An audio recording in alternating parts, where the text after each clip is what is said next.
why rejection is good for you.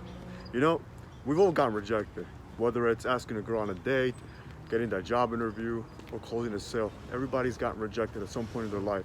And some have even gotten rejected multiple times, depending on how you compose yourself or even how you look like. Beauty sometimes influences whether you'll get rejected or not. And it's sad, but it's the reality we live in. And doesn't necessarily have to be getting rejected from a date. It could also be a job offer that you try to apply to. Unfortunately, people who are more attractive tend to get the job much faster than a less attractive person. But let me ask you something.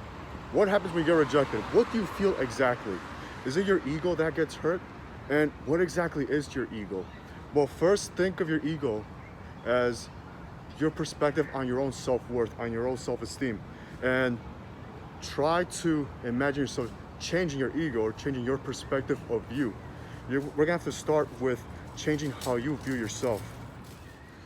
This part, I might face a lot of backlash, but I'm still gonna say it. A lot of you were raised to be mama's little boys, and you're gonna have to get a dose of reality, all right?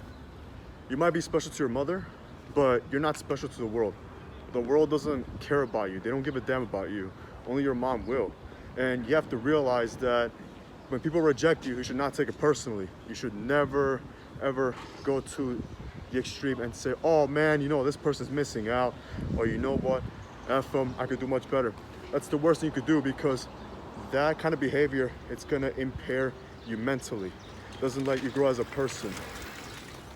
So if someone rejects you, or someone says no, that's okay, that's fine. You know, there's nothing bad about that. Maybe you just weren't compatible with that person, whether it was a date or whether you were gonna work at that place or whether you were gonna close the sale with this person. You guys were just not compatible, and that's fine. You can try again at a later time, or you could just try with another person. There's a bunch of people out there for you to try on. So don't take things personal and just keep going, keep striving. At the same time, while you're meeting new people, asking them to try a product, to buy a product, asking them on a date, etc., applying to new jobs, try to develop this abundance mindset. What this will do and what this will help you out with is to develop this mentality of, okay, I got rejected, whatever, I'm moving on to another person, I'm moving on to the next job site.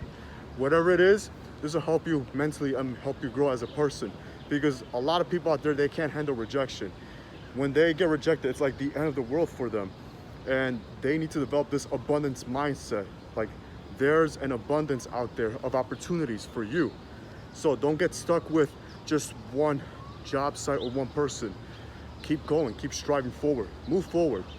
Don't get stuck, or don't take a few steps backward.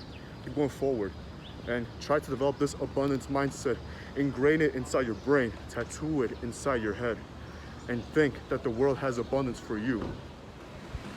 Look, I understand. A lot of people out here, we fear rejection, and I was one of them actually. I feared rejection, I dreaded it, because it hits your ego. But over time, when you continuously get rejected, you start becoming desensitized to it. Let me share a story with you. A while back, when I graduated from college, I waited like 4 months before I finally got a job offer.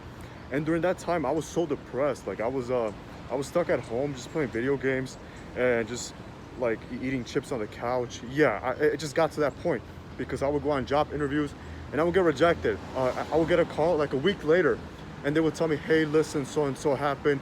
We were not able to hire you, but try later. Try at a later time. And that was very demoralizing. And it wasn't just one time. I was applying to all of these job websites, monster.com, Indeed, LinkedIn, etc. Like, I tried a bunch of websites to apply for a job. I was getting desperate, and so were my parents, because they were like, okay, what happened to this kid? He graduated, but he can't find a job. Okay, what's going on? Like, is he gonna work, or is he just gonna stay home here and just eat our food and not pay bills? So it was like a tough situation with me, because I felt strangled from both sides, like at home and on the outside world. The outside world would not give me a job, and I was stuck at home with parents being very disapproving of what I was becoming.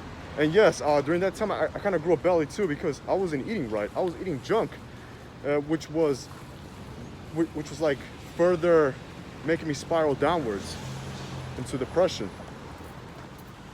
I'm gonna share another story with you. Throughout college, I worked at a suit store, and in the beginning, as I was learning the ropes, I kind of got good at it. I'd say about the 1.5 month that I was working there, I kind of got the hang of it, because a lot of customers would reject me at first when I was trying to close a sale. And over time, I was becoming desensitized towards rejection. I was like, whatever. If this person rejects me, I'm moving on. In the beginning, I feel bad that people kept rejecting me or rejecting my sales. But as time went on, you become so used to getting rejected and so desensitized to it that it just doesn't matter to you anymore. And this is what happened. I started closing a couple of sales throughout that job, and I'm kind of grateful for the guy that hired me. Another example of me putting my people skills to the test is sometimes I would go out with my boys to a club to party. They would book VIP, and we would get bottles. Me and this other kid, we would step out for a bit and we would say, hey, listen, we're coming right back. We're gonna bring more people. So what me and this other kid would do is we would go up to groups of girls. We just introduce ourselves. Like, there was really no pickup line whatsoever. Like, it was just casual. And yes, we would get rejected, but then we won't get rejected. So it was like a half-half situation.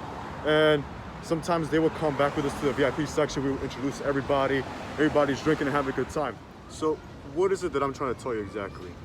Well, the point of this video is for you to get used to rejection, embrace it, because not everybody has to like you, and that's okay. The point is for you to get comfortable with rejection and try to thrive from it, learn from that experience, so the next time you could do better. My final advice for you is to get out there and expose yourself to the world, expose yourself to people, build up that social muscle. There was this app I used before the lockdown. It was called Meetup, but I'll provide the link down below. So I want you to abuse the crap out of that app once this is all over. Abuse that app, and if you're feeling brave enough, find groups and join groups that have nothing to do whatsoever with your hobbies. That's pretty much like going into the wolf pit. You're gonna come back out stronger. Now, why is that? Because instead of joining groups that have people sharing the same hobbies as you, you're trying something different, you're trying something new, and you're overexposing yourself. And this is going to help you become much more mentally stronger. And one final thing, keep practicing your people skills, because once you stop practicing, you're gonna go back to square one, and you're gonna feel that same dread you once felt in the beginning with rejection. It happened to me. I went for a while feeling cocky and thought that I was a master at this. But then when I went back into the outside world, I was like, well, dude, what's going on? Like, I'm having doubts again, or like I'm second guessing myself. What's going on? That's what happens when you lose practice. That's what happens when you stop. Keep it going, keep building that social muscle. It's like working out at a gym. You go work out your muscles. Same thing with socializing with people. Go socialize at events, because this way you'll open up to people much faster and you'll never have to second guess yourself. You're gonna think, hey, okay, I said the wrong thing, but whatever. If this person likes me or not, or if this person got offended by something I said, all right, whatever, that's on them. Or if this person thought I was weird, whatever, it's on them. Now, I'm not saying be an asshole and just like say bad words, but what I do mean, and I'm pretty sure you know what I mean, that you say certain things that would tick people off, or certain things that you say would just weird them out. Some people are kind of sensitive like that, but whatever. What I'm trying to say is that do not lose practice. Keep building that social muscle up. Socialize with random people. Just talk to random people. Just ask them like random stuff. Oh, hey, listen, do you know where so-and-so spot is at? Oh, you know what time it is? My phone died, etc. Like, whatever. Don't stop practicing.